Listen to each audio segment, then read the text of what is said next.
Hey, welcome. Today, we're going to do something a little different. We are going to deconstruct a sermon, kind of peel back the layers to see how its message is built. We'll look at what it means and, more importantly, how it connects a really ancient story to a modern audience. It's going to be a fascinating look at the art of communication. You know that phrase, more power to you? We hear it all the time, right?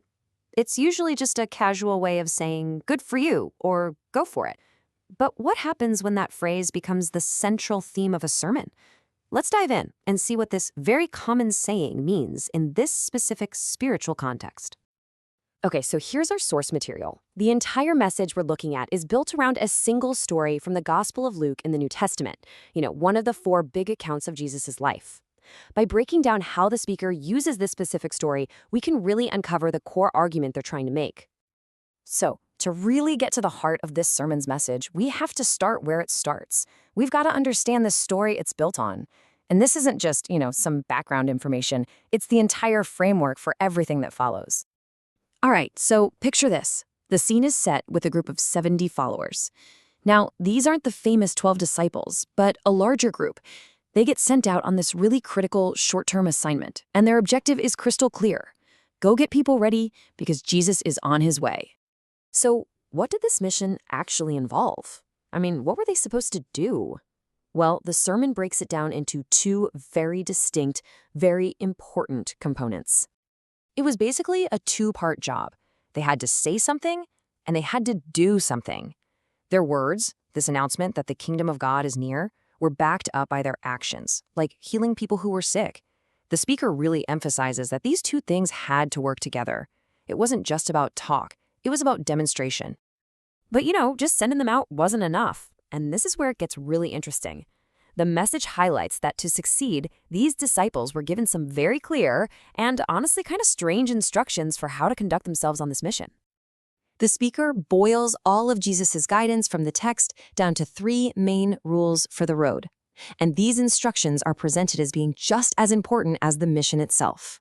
You see, each of these instructions was designed to keep them laser-focused. First, the message was priority number one, above everything else. Second, by not carrying extra money or bags, they were forced to depend on the hospitality of the people they met.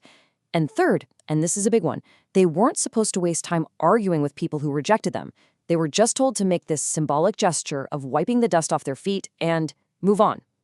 It's a fascinating strategy for keeping up momentum. Okay, now we get to a really crucial moment, the disciples' return.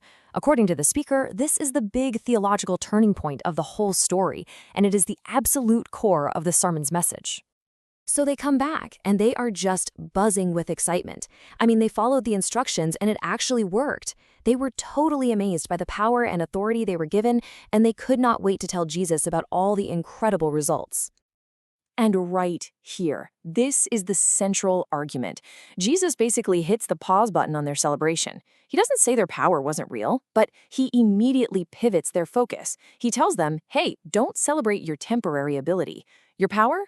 Rejoice in your eternal security, something much, much bigger. So, how in the world does this 2,000-year-old story get translated into a message for a modern audience? Let's take a look at how the speaker bridges that huge gap in time and culture. The sermon uses this story to teach a principle of faith versus sight.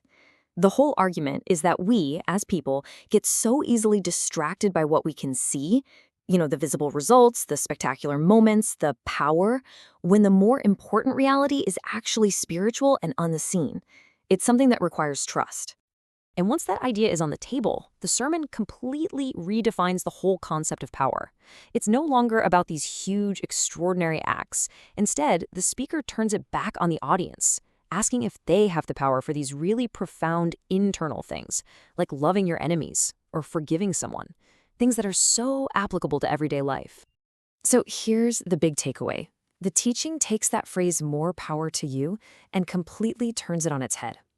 It stops being a wish for more supernatural force. Instead, it becomes a call to live out of a secure identity, to stay focused on your mission, and to show your strength through really powerful actions, like love and forgiveness. And that's where we land at the end of this breakdown. This message uses a story to shift the whole definition of power from some external capability to an internal reality. And it leaves us with this final, broader question to think about. Across all kinds of different philosophies and belief systems, what is the real difference between having power and having strength? Definitely something worth pondering.